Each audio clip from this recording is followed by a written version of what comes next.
In this video, we're going to talk about a huge time-saving technique called a feature mirror. Feature mirrors are located in the Part Tools section of the modeling toolbar, and as the name might suggest, they mirror complete features.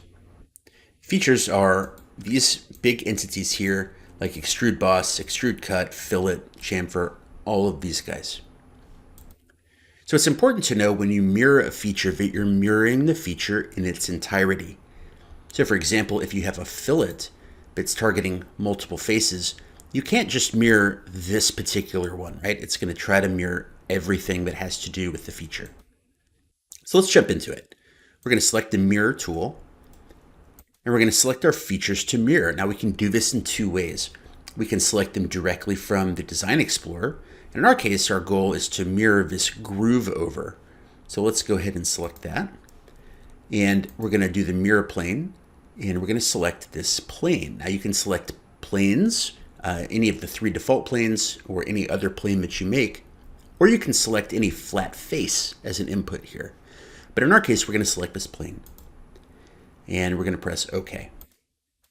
And so now that we see we've gotten most of the groove done, but we still have to do this fillet. So let's try and mirror the fillet now.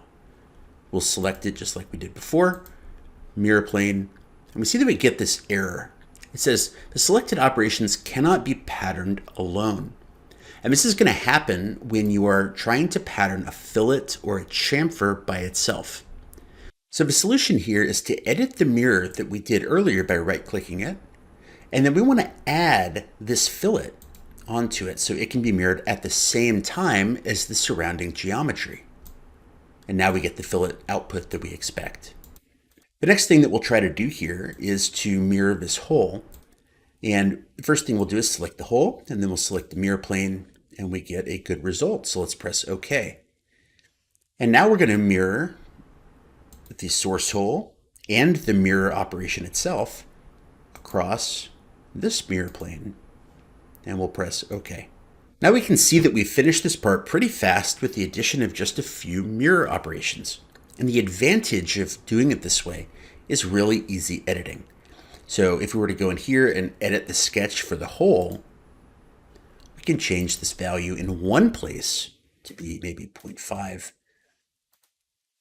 And when we get out of sketch mode, our dog bone is right underneath the object that we edited. So we can either grab it and drag it down, or we can click the Generate to Last feature button.